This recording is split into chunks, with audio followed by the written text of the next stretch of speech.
Ndagushuje mwene data Jean Joseph.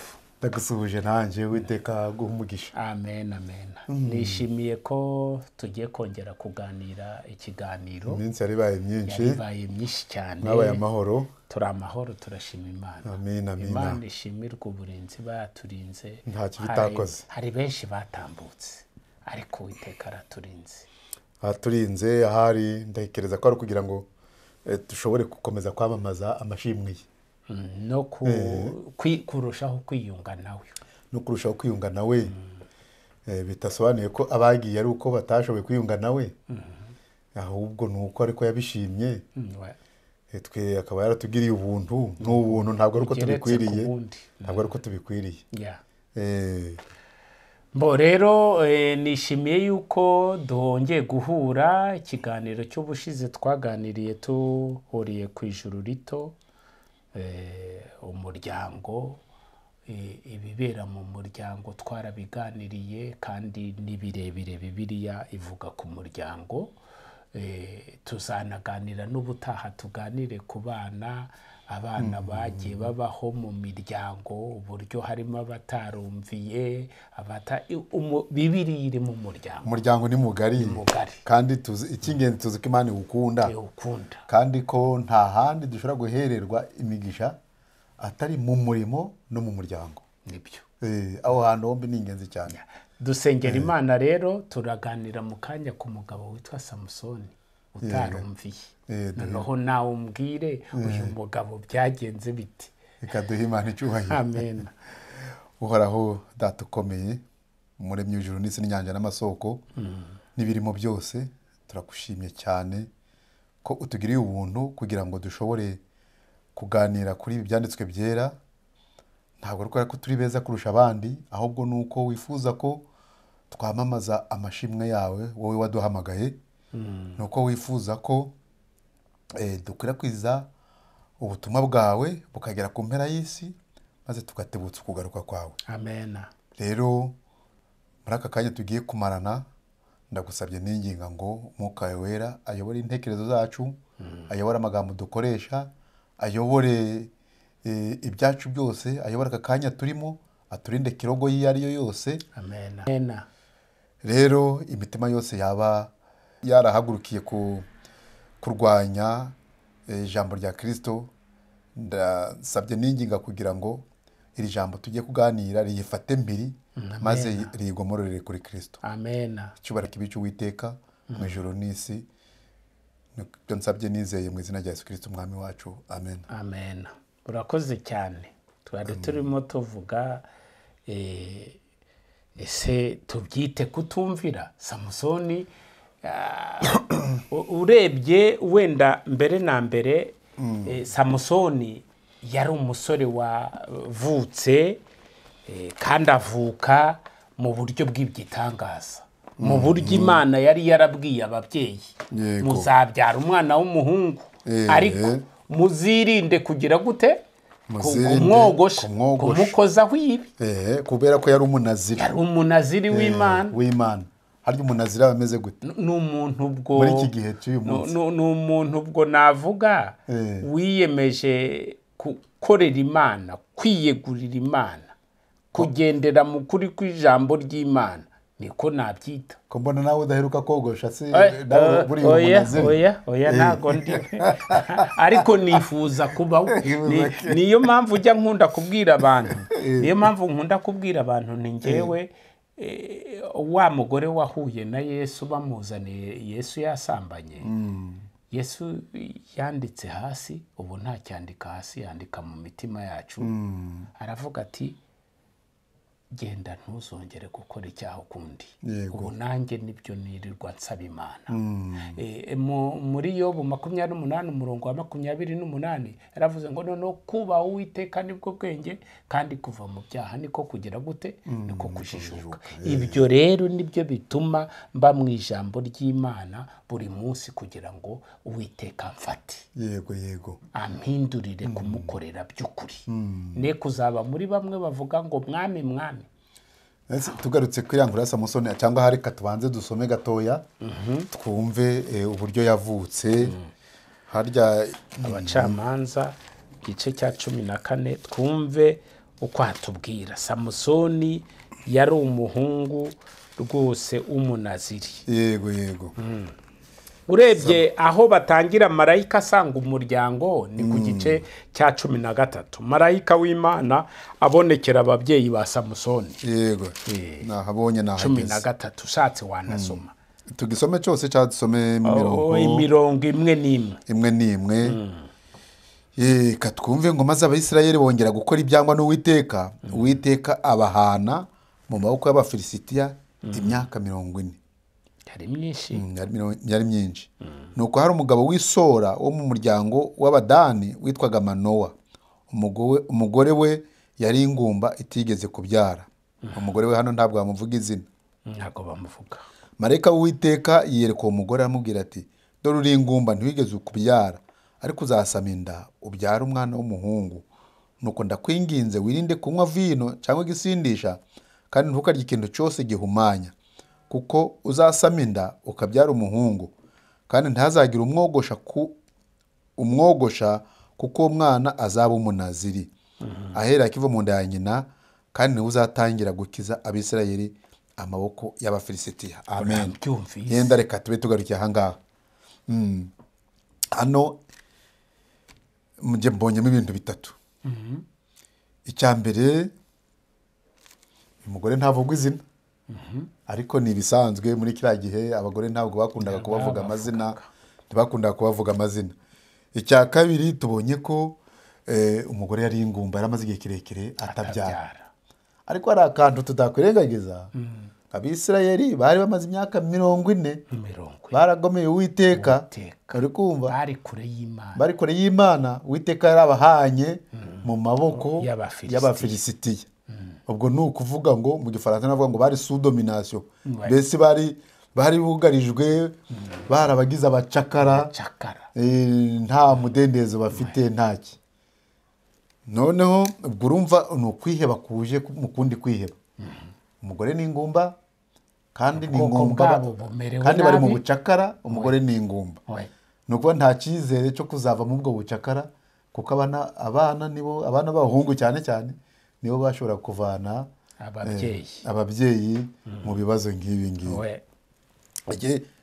Indi ngingo wowe wabonye mu marayika w'Uwiteka rero mutayabura uko agira, umwe watumwe n'Uwiteka. Genda ubwire uwo mudamu, mubwire uti uzatwita ubyare. Kuri iki gihe umuntu murahura akakubwira ati Imana iravuze itavuze, yavuze indimi nyinshi, ariko marayika w'Uwiteka araje ati madamu uzagira ute? Uzabyara.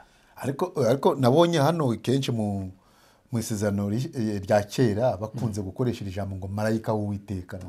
Marayika w'Uwiteka ni Gaburiyeli. Ibyo ari byo byose mu ijuru hari abamarayika niyo dusenga. Ariko abamarayika bose ni abamarayika b'Uwiteka bose. Ubwo ni ukuvuga ngo mu bamarayika harimo uwakundaga gutumwa. None se kukibashiraho aka kantu ngo marayika w'Uwiteka, kandi abamarayika bose tuzi ko ari ab'Uwiteka. Nabo Uwiteka, ariko imvugo Bibiliya ikoresha marayika uwo ari we wese yagombaga gukora uwo murimo, yavugaga shebuja, niwe uvugwa. Niwe uvugwa. Ubu ntumye ndi mu rugo iwawe, papa arantumye. Abana se kukize batavuga bati runaka nzanye ubutumwa. Papa arantumye cyangwa databuja arantumye. Papa arantumye ngo mumpike. Noneho iyo uri umugaragu runaka, nukuba boss arantumye.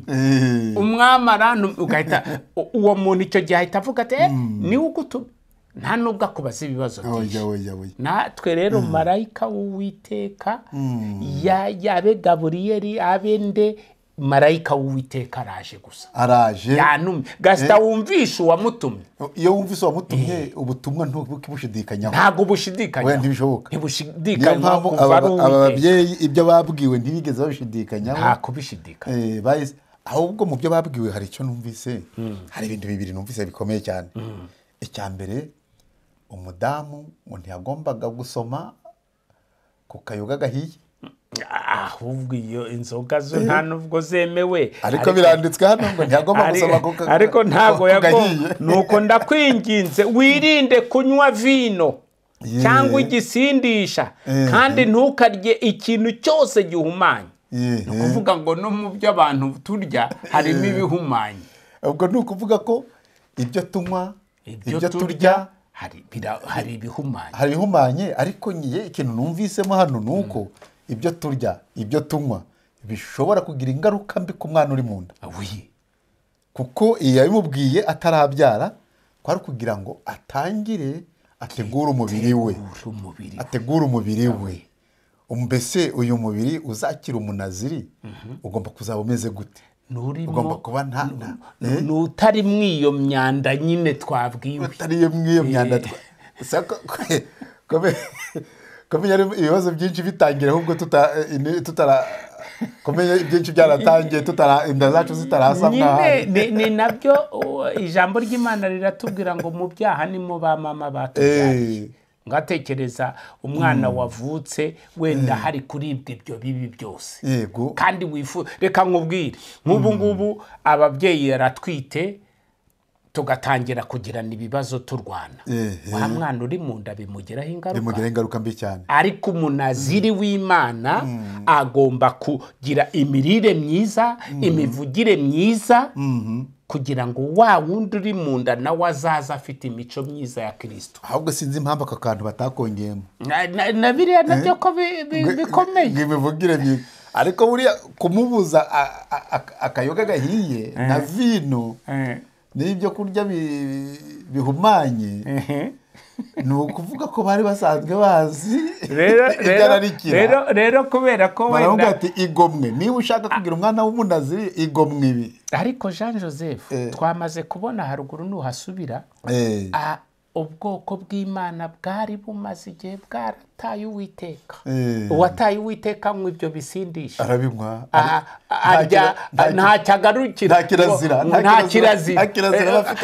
ibitubanjirije byonyine byahise byerekana ko uwo muntu n'ibyo bibi nawe yari abizi. niyo mpamvu ntibari kubimubuza, ntabwo bari kubimubuza atabirimo. ariko no kugira ngo Imana igutunge inkoni ni uko haba hakirimo akamwenyu muri wowe. ariko se ubwo ibyo bivuze rwose ni byiza cyane. bari barataye Uwiteka, kuko kugira ngo babe barumvise iri jwi rya marayika w'Uwiteka ntibarishidikanyeho,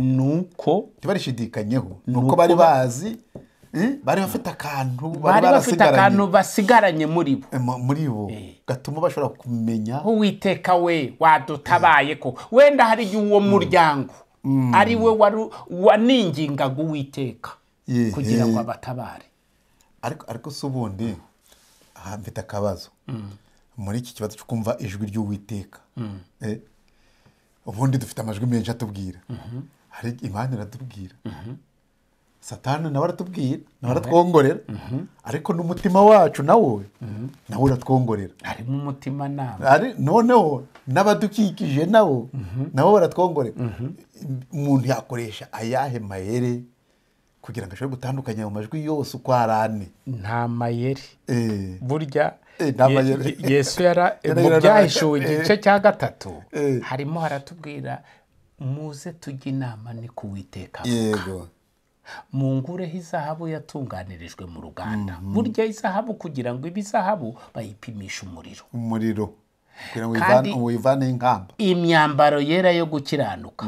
kandi mungureho n'umuti wo gusiga ku maso. n'udafite ifeza naza ajyana uwo muti ku buntu, kugura ku buntu. ubwo icyo gihe rero iyo wamaze kugira ibyo byose biri muri wowe byakubayeho, wumva n'ijwi ry'Uwiteka ahagaze ku rugi akomanga, akagira gute? akinjira iwawe mugasangira. nibwo n'iri jambo tuvuga rizaba umunyu, rizaba umucyo, kuko Kristo ari muri twebwe.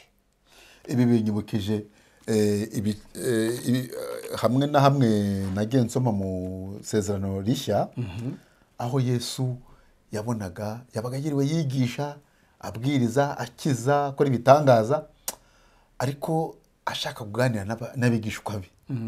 biherereye, akababwira ati muze twambuke tuje hakurya y'inyanja kure ya rwa rusaku rw'abantu. ni ukuvuga ko urusaku twumva rwa ya majwi yose twahoze tuvuga ashobora gutuma utumva ijwi ry'Uwiteka. Rero niba ushaka kuvuga iry'Uwiteka, iyo wagiye kwiherera, ni nayo mpamvu Matayo igice cya 6 batubwira ngo genda ukinga urugi rwawe wiherere, maze ubone, ubwire so wiherere, umureba ibyiherereye, umureba igize gute, aragira gute. N'uyu muryango rero tugarutseho, buriya bari abantu bari kwinginga Uwiteka, bari bababajwe n'ibiri kuba mu bwoko bwabo cyane. icyo gihe batakira Uwiteka, banababajwe n'ibiri kuba mu muryango wabo riga. Hano Bibiliya yaciyeho akarongo ko umugore yari ingumba atabyara, kandi buriya bari bafite agahinda bati umwana twabyara yakagombye kuducungura, indi miryango irabyara, ariko natwe twagombye gushyiraho akacu, uruhare rwacu. Rero abangaba Uwiteka yohereza marayika we, arababwira ati rwose, ababwira cyakora ibyo bagomba kwirinda. Yego, ibyo byose barabyirinda. Uwo mugore noneho ku murongo ariko uretse gatoya mbere yo kugera kuri uwo murongo wa kangahe, hari indi ngingo tutavuzeho kandi ikomeye yo kumwogosha, ngo icyuma ntabwo cyagomba kugera ku musatsi we, ku mutwe we. Kogosha ahubwo twe tumaranira kwiyogosha buri munsi bigaragara neza ko nyine kubera isi yandujwe n'icyaha. Ubwo mu gihe cy'uyu mugabo bararamaga bakagera gute, ariko Zaburi, nusoma Zaburi bazatubwira ngo kurama kwanyu nibibe imyaka myinshi, bikabije cyane ni 80. none si kogoshwa ni iki byabuze umuntu ko umunaziri w'Uwiteka gute? No kuvuga ngo kogoshwa wenda muri icyo gihe cyabo barogoshaga, ariko ku muntu w'Uwiteka yatoranyije igutegeka uko ishaka. Ishobora kukubwira ati Jean Joseph, icyo ngusaba ni uko utazakora utyo, ni uko utazabwira umuntu nabi. Yego, ntuzarakarira umuntu, ntuzasubiza umuntu ukugiriye nabi. ni ukuvuga ko Imana ntabwo tugomba kuyimenyera, ntabwo tugomba kuyimenyera, igutegeka uko ishaka. Niba uyu munsi yavuze gutya ngo n'ejo niko izavuga, no, ntabwo ariko bimeze. Ishobora, ni nayo mpamvu abantu usanga bo mu madini y'iki gihe usanga buri gihe avuga ngo Imana iravuze, nyamara ku bahanuzi ba kera wowe ukunze kwibuka utuntu n'utundi. Uribuka igihe Eliya, umuhanuzi Eliya, igihe yari yihishe ari hahandi hajya ku kagezi ka Kereti, ngo ni ngenyine usigaye, ngo ategereje ijwi ry'Imana, ngo ubundi ategereza ngo agategereza ko yaza muri serwakira, agategereza ko yaza nk'inkuba, agahera. Amaherezo byagenze bite? Uwiteka ni mwiza, kuko aho ngaho ndatekereza niba yaramubwiye yuko niho yamubwiye ko ifite abandi bantu batari bakora pfukamira Bayali. Rero ni ukuvuga ngo muvandimwe, ikintu nakubwira, kumvira Uwiteka ni ishingiro ry'ubwenge, rwose pe. Burya iyo wumvira Uwiteka, reba Nikodemo, kugira ngo ahaguruke nijoro yari umuntu ukomeye, agende yihishe, bene wabo agende yububa, ijambo ryiza, yari umuntu ukomeye, ajye gushaka uriya mugabo ukomeye waturutse mu ijuru. Uretse Nikodemo, ibaze nanjye njye nkambuka uyu mubande wa hano hepfo, nkazi wawe njye ese noneho kugira ngo uhure na Yesu akubwira ati Jean Joseph ubwo bwakubyara ubwa kabiri utabizi, abo se nzasubira mu nda ya mama nongere. Umuntu w'umugabo kubyara ubwa kabiri, ese urabona uko nabyawe kudahagije? Agaye mama aramugaye data. Ni ukuvuga ngo rero guhura na Yesu, muvandimwe, iyo wicaye imbere ya Yesu wimenyaho ubugoryi. Iyo ndirimbo ajya ni yakangaye? 164 nicaye imbere ya Yesu. Katurimbeho igice kimwe, reka turirimbeho igice kimwe, 164 cyangwa na rimwe. 164 ndatekereza indirimbo ndayikunda cyane nanjye. Jean Joseph, kwicara imbere ya Yesu uri kubitekerezaho? Ariko si ibuka Mariya na Marita, Marita ahitamo kujya gushaka ibyo kurya zimanira abashyitsi, Mariya yicaye imbere ku birenge bya Yesu. ibyo kurya ntacyo byari bivuze. Yesu aramubwira ngo yahisemo neza. Marita yaraje aje kurekarama koko ubu ngubu koko Yesu ubu koko nturi kubibona, ariko unyicisha imirimo kandi tugomba kwakira aba bantu bose. Ntabwo tuzakizwa ku bw'imirimo.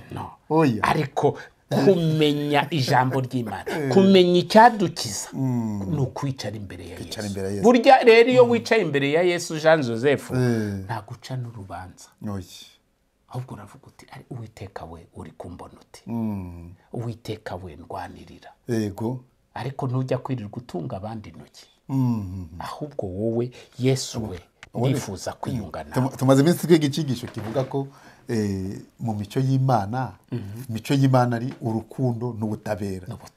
Ni ukuvuga ngo iyo wicaye imbere ya Yesu bya bindi byose birakurabagiranaho, arabigusiga, mbega niko navuga, arabikwanduza, arabigusiga. Ni ukuvuga ngo niwibuka Yosuwa yararezwe nyine, baramuvuga bati mumuvane mw'iyo myenda yanduye mu mwambike, imyenda ya ikanzu y'ibizinga. Satani araturega igihe cyose kandi ntabwo yabibura ibyo aturega, ariko akenshi hari igihe aturega ukuri. None se aturega ibyo twakoze, akenshi hari igihe aturega ukuri rwose ibyo twakoze. None se Satani, Yobu, uribuka Satani ajya kuwusaba Yobu? Sinzi umuntu wigeze kuvuga ngo Satani atuzirikisha imikandara dukenyeye. Nicaye imbere ya Yesu nkabonera ihumure. Katurimbe kino gice cya mbere. Nicaye imbere ya Yesu nkabonera ihumure, nta hantu h'igikundiro icyampa nkahibera. Iyo nicaye imbere ye nimenyaho ubugoryi, kumuhanga amaso nibyo bimpa gukiranuka. Muvandimwe, kumuhanga amaso nibyo bimpa gukiranuka. Ni ukuvuga ngo ugukiranuka kwacu ubwacu twihimbiye ntacyo kwatugezaho. Kwicara imbere ya Yesu kumuhanga amaso nibyo byonyine bishobora kuguha gukiranuka, nibyo bidushoboza gukiranuka. Niyo mpamvu umuntu wese aba akwiriye kugira agakeregeshwa, akihererana n'Uwiteka. Uwiteka we, uyu munsi uri kumbona uti, mbese ni ryari wumva wicaye ku birenge bya Yesu? Ni ryari wumva wicaye imbere ya Yesu hakurya y'inyanja, kure y'urusaku, akakubwira kumva koko ari we, akavuga ati mwana wanjye, uribaza twa tugambo Yesu yakongorera muri kumwe nta rusaku, kwiza n'ijwi ryiza. Erega tekereza ku Musamariyakazi ahurira na Yesu ku iriba. Yego. Yamubwiye n'abagabo yari afite 5. Uhura na Yesu nta n'akantu na kamwe kamucika, arakubwira byose, akagusoma, akakurondora, uvuza ijambo ryiza, ati genda uzana umugabo wawe. Nta mugabo mfite, uvuze ukuri. Wari uzi ko abantu bashobora kuba batanemera rino jambo ariko bakavuga ukuri? Ariko twebwe tuvuge tuzi rino jambo tukagira inyerera mucya. Dawidi uribuka uko yagiye kuvuga umugore w'abandi, ajyana umugore we. Natani aramubwira hariho umugabo wagize atya atya, atangira kumva ari uwo ku gasozi ko hakurya, atangira kumva ari uwa kure. N'urubanza wumvise ko yaruciye, yahise aruca ako kanya. Ati umuntu akwiriye kwicwa kandi akariha ibintu inshuro n'inshuro. Ntiyamenya ko intoki enye ariwe ziri gutunga agatoki. Amaze kuvuga atyo, amaze kurukata, nibwo Natani yamubwira ati rega uwo mugabo ni wowe. Dawidi icyiza yari afite nubwo yahitaga yihana. Harya nibwo yahise yandikira Zaburi ya 51. Zaburi unyejeshe zobu ndera. ako katsi ka ezobu ndagafite Eh. karahumura nka nuza sindakabona. aparuve nzakakwereka kuko sindakabona. ndavufite bwije noneho rero muvandimwe ibyo twasomaga uyu muryango w'ubwoko bw'Imana wari warataye Uwiteka abafilisitiya baragenda babamerera nabi cyane yego ariko uyu muryango wari ubaye maso mbyite gutyo kuko kuvugana n'Uwiteka akabatumaho nuko bari bahagaze neza nubwo bari bafite ibibazo ariko barebaga ku Mana bashobora gutandukanya izabatabara bashobora gutandukanya ijwi ry'umwunge n'ijwi ry'ikirura nibyo bari bahagaze neza nubwo Abisirayeli bari barataye Uwiteka ariko bo bari bahagaze neza kugira ngo Uwiteka batumeho nuko bagiranaga nawe imishyikirano babwirwa rero ibyo bagomba kwirinda kuri uwo mwana kugira ngo azaze yujuje ibisabwa ku murongo wa 6 katuhasome naho twumve ngo uwo mugore ahera ko araza abwira umugabo we ati umuntu w'Imana yaje aho narindi kandi mu maso he hasaga n'ahamarayika w'Imana hateye ubwoba ariko sinamubajije aho yaturutse nawe ntiyambwiye izina rye ariko arambwira ati dore uzasama inda ubyara umuhungu kandi ati uhereye none ntukanywe vino cyangwa igisindisha ntukarye ikintu cyose gihumanya kuko uwo mwana azaba umunaziri ahereye akiva mu nda ya nyina ukagezaho azapfira. Mbega umugore w'igitangaza umugore icyambere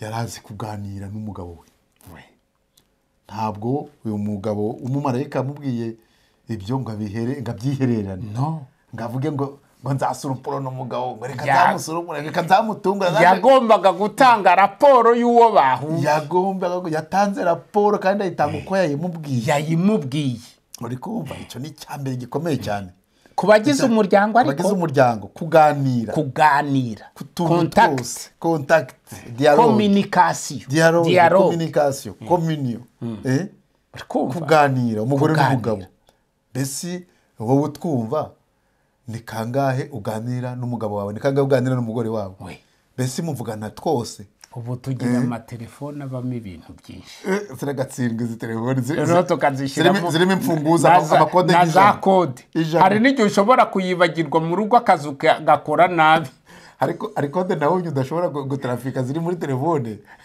hari igikumwe hari n'izijisho ijisho ry'umugore wawe yari gusigira ngo ntabwo bishoboka telefone none ngaho ariko uyu mugore ibyo yahuraga nabyo byose yarazaga akabwira umugabo we byose. Ariko ikindi kintu mbonye muri uyu murongo biragaragara ko uyu mugore yari yarabwiwe yarazi marayika w'Imana uko aba ameze kuko ntiri wamubaza umva haravuga ngo umuntu w'Imana yaje aho narindi kandi mu maso he hasaga n'ahamarayika w'Imana hasaga naho yarabonye marayika hehe erega baragendererwaga ngo hasaga niyo mpamvu atiri bamubaza aho yaturutse guturutse urinde nawe ntibwa mubwira izina rye kuko yasanze ari umuntu asanzwe azi wari umuryango ufite connected n'Imana n'ijuru. ubu ngubu Patri uri mu mujyi hari hagati ugahura n'umuntu akakuganiriza wamenya niba ari marayika cyangwa atari marayika. Nyine nicyo kibazo niyo mpamvu n'ubu ngubu itorero rya nyuma Laodikiya turi kubwirwa ngo muze tujye inama mungureho umuti n'udafite ifeza naza atwara umuti ku buntu. Ahubwo se umuntu usa na marayika basa gute?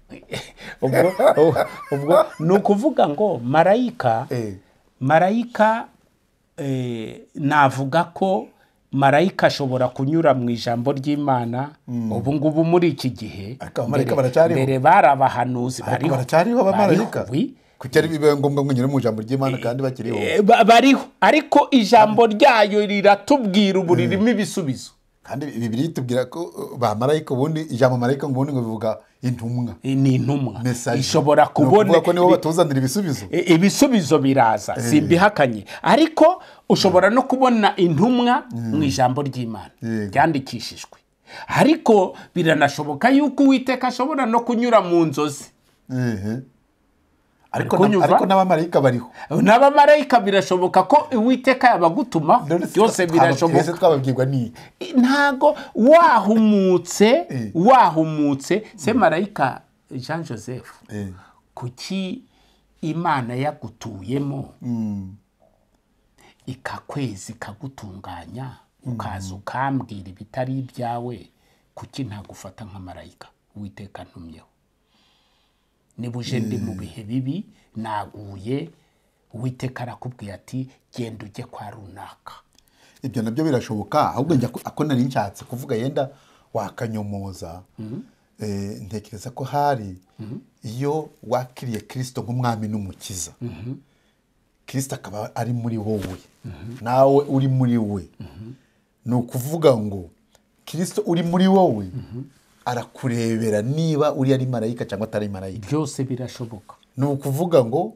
akwambura ya maso areba ibirorirori nawe akaguha amaso areba agahweza nawe areba ukabona ubwiza ukabona iyo ntumwa ni ukuvuga ubutumwa uhawe ntubushidikanyeho na busa kubera ko Kristo ari muri wowe ibyo ni ukuri ni nayo ahubwo nicyo kibazo kiriho gikomeye muri iki gihe ni ukuvuga ko abafite Kristo mu mutima wabo ni bakeya niyo mpamvu bamarayika tutagishobora kubareba no kubumva niyo mpamvu nyine reka muvande buriya rya somo tubwirwa nyine muze tujye inama mungureho ugire umuti udafite ifeza birakomeye ni ukuvuga ngo rero marayika w'Uwiteka arakora Uwiteka arakora rero Uwiteka ajya dushoboza kugira ngo tubashe gutandukanya ijwi ry'Imana n'ijwi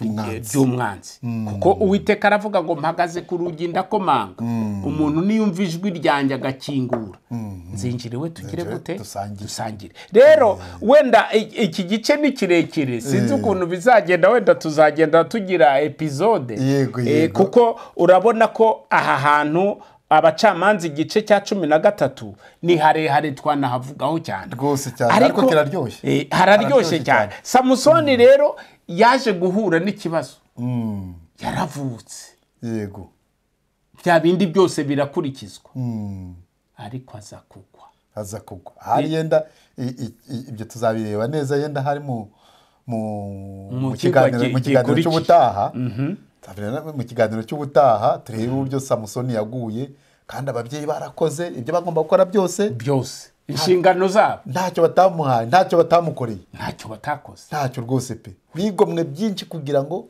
abe umunaziri ariko aranganyura ku ruhande icyo kintu tuzakiganiraho ni ikintu gikomeye cyane mbese uruhare rw'ababyeyi rwabaye uruhe mu kugwa kwa Samusoni uruhare rwa Samusoni ni uruhe uruhare rw'abagendana nabo naho hagenda ibigare agendamo ni uruhe ibyo bintu tuzabiganira mu kiganiro cy'ubutaha ntimuzacikwe kiganiro cy'ubutaha Imana iguha urakoze cyane reka dusoze dusenga Imana kubera ko igihe tuba dufite abari gitoya Imana iguha umugisha kumvira Uwiteka burya ni ikintu cy'agaciro reka tugire Yesu mu mitima yacu ni ingenzi cyane kurusha ibindi byose n'abatwumva bagire Yesu Kristo mu mitima yabo kugira ngo bashe kubahiriza kugendera ku ijambo ry'Imana ukuri niko kuzatubatura kandi Yesu niwe nzira n'ukuri n'ubugingo rero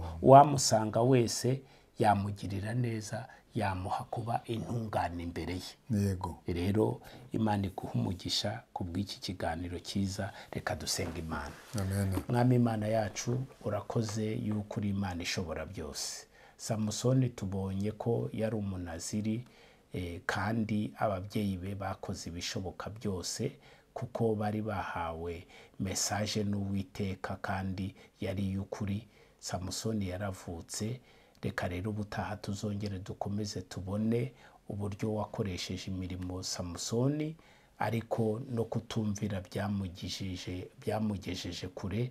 Ndakwigize rero kugira ngo twebwe ujye uduha kumvira ijambo ryawe no kurigenderamo, bityo twese hamwe tuzaboneke mu banesha. Reka rero abumvira ijambo turi kwibukiranya ku ijambo ry'Imana rituruta imyaka, bakomeze bagirirwe neza nawe, kandi ujye ubasura, uduhumure, utwambike, uducure, uture muri twebwe, bityo dukora ibyo ushaka, tuzaboneke mu banesha. Twavuga byinshi ariko tutarabumbura iminwa, ubuze ibyo dukennye, ibyo ubona byatugirira umumaro, bigatuma umutima n'umubiri n'umwuka n'ubugingo byezwa, tukazabana nawe mu bwami bwawe. Aba ari byo duhana n'abakwizera bose mu izina rya Yesu. Urakoze. Amen. Amen. Amen.